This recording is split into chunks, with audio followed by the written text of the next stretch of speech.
Everyone, my name is Putty and welcome back for another edition of Mid-Atlantic Wrestling. We are here on Friday, week 4 of December 2017 for the Night of the Champions. In tonight's main event, Roddy Ramos takes on the Puerto Rican Power for the Heavyweight Championship of the World in one of the biggest matches we've ever had here in Mid-Atlantic Wrestling. Opening the show this evening is the Mid-Atlantic Regional Championship match. I just realized that the size of my game is off, so let me just quickly fix that. You may have noticed that the top bit was showing. Yes.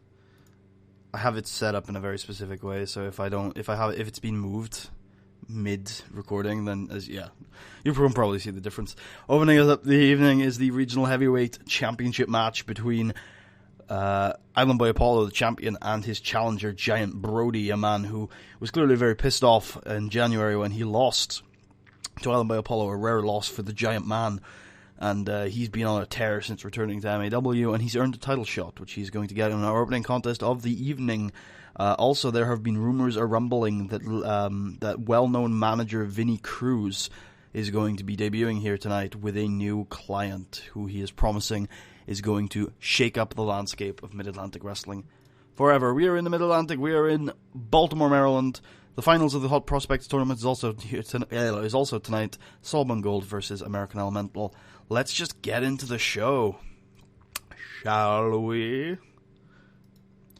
As we open up the show with Island Boy Apollo making his usual hyper elaborate entrance with his tassels on his arms and the confetti flying from the sky. It's always a party when Island Boy is here, and he gets in the ring with the big man, the monster that he slayed in January. You know, people were telling him in January, you can't do it. You can't defeat him. He's unbeatable right now. And he did it. Because for him, you know, he's been told he can't do something his entire life, and he's proven time after time that if he works hard enough and he tries hard enough, he can overcome those obstacles. Mountains are made to be climbed. Monsters are made to be slain. And he beat him in January. And now he has to do it again. But now it's almost as if Giant Brody is stronger than he was in January. So the odds are stacked again. Can Island Boy overcome them once more? No. In a decent match, Giant Brody defeats Island Boy Apollo by pinfall with a choke slam. Giant Brody wins the Mid-Atlantic Regional Heavyweight Championship. Island Boy Apollo had a fantastic reign. He defeated people like Roddy Ramos, people like Clark Alexander, big names on his list, but in the end, you know, was it a fluke back in January, or was it just that one night that he was on his game and he managed to slay the Giant? Because tonight couldn't get the job done. Giant Brody is our new regional heavyweight champion. Huda Ask is in the interview area being asked by Sweet Tabitha about his plans tonight, and Huda Ask says, the Dread Pirate has returned to Mid-Atlantic Wrestling tonight, and he has a big match with a new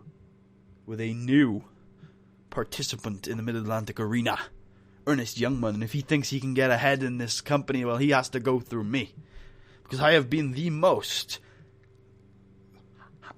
highly anticipated guest here in Mid-Atlantic Wrestling for the last 2 years, and you could be damn sure that I will continue to be here every now and then. And when I do show up, you better be damn sure that I'm going to make an impact. And tonight, I'm going to make Ernest Youngman walk the plank, as he will fall victim to the Dread Pirate. And the finals of the Hot Prospects tournament goes very well, as American Elemental defeats the swift, north of the border trained grappler Solomon Gold in 11 minutes by pinfall with an American Earth Breaker. Fast, hot flying, energetic, adrenaline rush moves from American Elemental, the high flyer. And he does indeed defeat Solomon Gold to win the 2017 Hot Prospects tournament and earn a full-time contract in MAW, even though he pretty much already has one anyway. So good stuff from him as he gets presented the trophy by Bossman Brayfield. American Elemental becomes the second winner of the tournament. Good stuff from him, as I think we're moving into another promo segment. Yep. As we're in the interview area, and Sweet Tabitha, asks, Vinnie Cruz is there, and Sweet Tabitha asks Vinnie Cruz, "Hey, the rumors true? Are you going to be debuting a new client tonight?" Vinnie Cruz says, "Some men They manage for money. Some men, they manage for glory, for fame, for titles. Some men, they manage because they just want to watch the world burn. Then he walks off in a very cryptic manner, as we get pretty much no answers as for if Vinnie Cruz is going to be debuting a new client tonight. And we have a quick little filler match in the middle of the show. This is one of our longer shows because Night of the Champions is 2 hours instead of an hour and a half. So we decided to put the Aces of Mayhem taking on a pair of youngsters from the Hot Prospects tournament. And a very good match from those guys as they continue their momentum. They didn't manage to win the tag team titles, but they still are the Sam Keith Classic 2017 winners. And they are still one of the better tag teams in the history of MAW with three reigns under their belt. The joint most, so good stuff from them. Ernest Youngman gets to the interview area, goes up to Sweet Tabitha and says, you know, when I talked about people playing silly games in professional wrestling, I think Yuta Ask is one of those guys who I was talking about the most. He likes to play a pirate. And he thinks he's better than everybody else because he went to theater school. And he wants to show off his theater degree when he comes out here, and he doesn't want to wrestle. He just wants to cut silly promos and say silly things. And then when he gets there in the ring, he wants to cut corners, he wants to cheat, and he wants to brutalize people. Well, quite frankly, I'm sick of people like you, Hugh. And tonight, I'm going to out-wrestle you, because that's what I do best. I'm going to beat you, Hugh. And that's going to be that. So keep your eyes out, because you may not see Hugh in MAW after tonight, because he's going to be embarrassed. And Ernest walks off as we move into Vinnie Cruz, who comes out and says, When I said that I wanted to watch the world burn, I wasn't joking. You see, tonight my new client is one of the most destructive forces in the history of professional wrestling. He's not a literal demon, that would be silly. But he is as close to a demon as a human can get. You know, I don't know if I can control him. I don't know if I can use him. I don't know if he's just going to go off the handle and destroy everything, but I don't really care, because I think it's fun. So, ladies and gentlemen, welcome to Mid-Atlantic Wrestling. Scythe. And the lights go dark, and a red spotlight appears on the stage as this just monster of a man walks out with a red mask and a plastic scythe. Well, of course, it looks kind of real, but it's basically a plastic scythe. And Vinnie Cruz is standing next to him, smiling, and Scythe is ready to take on the All-American boy Eric Lee in the next match of the evening, and he does indeed defeat Eric Lee with a choke slam. And this match is basically Eric Lee just, trying to fire up, trying to do babyface things, trying to get a head of steam, trying to get that momentum rolling, trying to hit those suplexes, maybe a top rope drop kick of some sort. But Scythe just doesn't have it. It almost doesn't phase him. He's almost just got this superhuman strength, and he just, every now and then, he just stops the momentum of Eric Lee. Just a big boot or a big lariat or something akin to that, as he just stops the momentum of Eric Lee, stops him in his tracks, and makes sure the crowd knows that Scythe does not give a shit. And Scythe, in the end, does indeed pick up the win with a choke slam. Scythe has arrived in Mid-Atlantic Wrestling. And we move right into a sensational contest. Great wrestling and decent reaction from the crowd. Ernest Youngman defeats Yuta Ask in 19 minutes and 57 seconds by pinfall with the hit. Ernest Youngman continues to have amazing matches here in Mid-Atlantic Wrestling, some of the best we've ever seen. And he employs his usual charismatic grappling style, getting the better of Yuta Ask and having those winks to the crowd, making the ladies swoon over his good looks and his wonderful charisma, and just making sure that he has that slick and excellent grappling style. And Yuta Ask does his part too, trying to use those high-flying moves, trying to get to the top rope, those vicious, brutal high-flying moves, nasty kicks and bone-crushing maneuvers. But Ernest Youngman, just a better grappler, and manages to ground Yuta Ask, manages to get one of his legs clipped and stops those high-flying maneuvers and manages to pick up the victory with the hit. A sensational debut a couple months for Ernest Youngman. He's already said he's going to be in the Ripcord Invitational Challenge. Yuta Ask has been in the last two, so I wouldn't be surprised if you see him in that as well. But a fantastic bout from these two. Absolutely fantastic. So good for them. as we move into an Ernest Youngman promo where he gets on the mic and he says, I've been exceptional since I arrived here in MAW. And again, I don't want to get an ego. I don't have an ego. I just like to call it how it is. I've won 3 of my 3 matches here in Mid-Atlantic Wrestling. And I've won them pretty handily. And they're against guys like Hugh to Ask. They're against guys like The Architect, who are pretty high standing here in Mid-Atlantic Wrestling. And you know what? I think this is my yard now. I think this is a place that I can rule and I can call a home. Because quite frankly, I think I can beat anyone here. And I don't mean that in an arrogant way. I don't mean that in an egotistical way. But I just think I can. I have confidence in myself. I have a belief in myself. And I love wrestling. So I'm going. If I can help it, I ain't going nowhere. Because this is my yard. And George Wolf and Papa Dan come out, even though they're off screen. But they come out and they stare Ernest down. And George gets on the mic and says just 3 words. Or 2 words, I guess. Bullshit it is. No, that's 3 words. Yeah, bullshit it is. Drops the mic, leaves, and Ernest looks slightly bewildered as we move into our main event of the evening.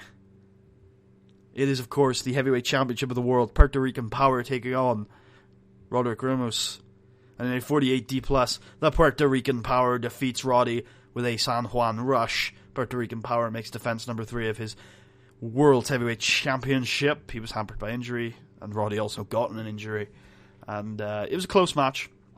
Well fought, good stuff from both men, but in the end, Puerto Rican Power just overpowers Roddy and makes defense number 3 of his World Heavyweight Championship. And after the match, Roddy is looking a little down. He's looking a little sad, but he's happy with the effort he's put in. He's done some great things over the last couple of months. He beat Brandon Smith. He beat Fumihiro Ota. He beat Nicholas Lopez. And although he came up short in the last hurdle, he's done a very good job. He's managed to get a World Heavyweight Championship shot and perform admirably during it.